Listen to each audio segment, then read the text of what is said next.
اور آج الحمدللہ اللہ تعالیٰ کے فضل و کرم سے امریکہ اور ایران کے درمیان نہ صرف جنگ بندی ہو چکی ہے بلکہ اگلے 60 دن میں جبکہ ٹیکنیکل نیگوشیشن ہوں گی اور دوسرے معاملات کے اوپر چاہے وہ جوہری اثاثے ہیں، چاہے وہ بیلسٹک میزائلز ہیں، چاہے ان کے جو فروزن ایسٹس ہیں، ان کے اوپر گفتگو ہوگی اور پوری امید ہے انشاءاللہ اللہ تعالیٰ کے فضل سے کہ یہ ایم او یو انشاءاللہ 60 دنوں کے اندر ایک لانگ لاسٹنگ ایگریمنٹ ہوگا جبکہ دنیا میں امن قائم ہوگا۔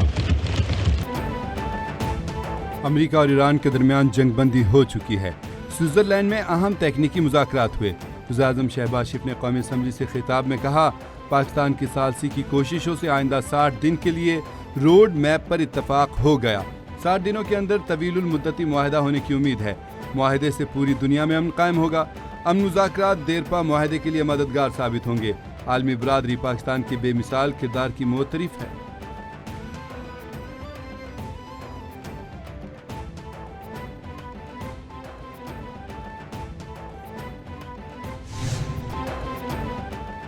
تشکر پاکستان، شکرن پاکستان۔ ایرانی صدر مسعود پزشکیاں سرکاری دورے پر کچھ دیر میں اسلام آباد پہنچنے والے ہیں۔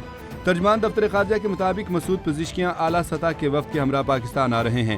ایرانی صدر کی صدر پاکستان اور وزیر اعظم محمد شہباز شریف سے ملاقاتیں متوقع ہیں۔ اسلام آباد مفاہمتی یادداشت کے بعد سفارتی پیش رفت کا جائزہ لیا جائے گا۔ تجارت، توانائی، سرحدی سلامتی اور علاقائی روابط پر اہم مذاکرات ہوں گے۔ پاکستان اور ایران تاریخی تعلقات کو مزید مضبوط بنانے کے لیے پرعزم ہیں۔ دورہ خطے میں امن، استحکام اور پائیدار ترقی کے مشترکہ وژن کی عکاسی کرتا ہے۔ اسلام آباد خیر مقدمی بینرز اور جھنڈوں سے سج گیا۔ ہیوی ٹریفک کا داخلہ بند، متبادل پلان جاری۔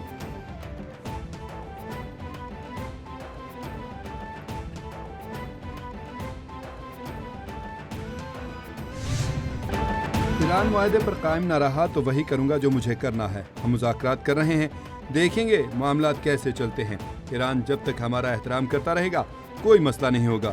امریکی صدر ڈونلڈ ٹرمپ نے میڈیا سے گفتگو میں کہا کہ آبنائے ہرمز مکمل طور پر کھلی ہے، صورتحال اچھی ہے، جہازوں کی آمد و رفت بھی جاری ہے۔ ایران آبنائے ہرمز کے حوالے سے بہت اچھا کام کر رہا ہے۔ پیٹرولیم مصنوعات کی قیمتیں نیچے آ رہی ہیں۔ ایران اس وقت مشکل صورتحال میں ہے۔ ہم نے ایران کی فوجی صلاحیت کو ختم کر دیا۔ ایران کو منجمد اثاثے کسانوں سے اجناس خریدنے کے لیے جاری کیے جائیں گے۔ اجناس صرف ہمارے کسانوں سے خریدی جائیں گی۔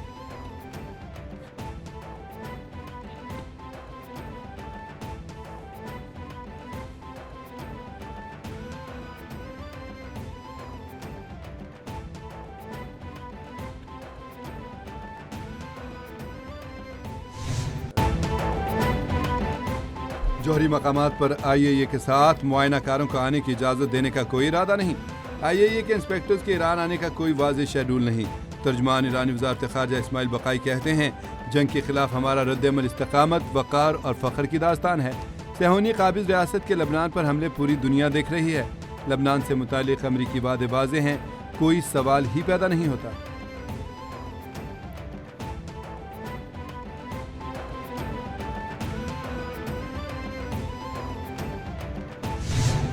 became successful.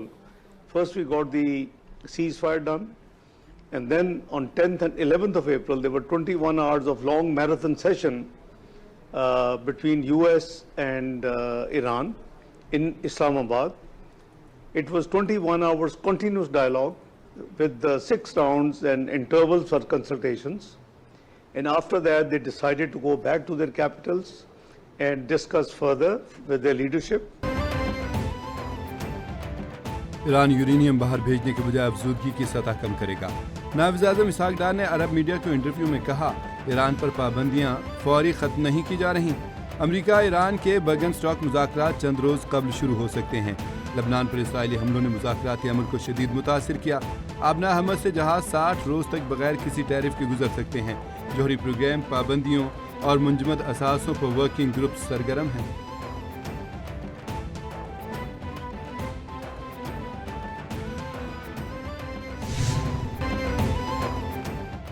ہم نے تبدیل شدہ اور مختلف مشرق وسطی کی بنیاد رکھی ہے، اب اس پر کام جاری رکھنا ہوگا۔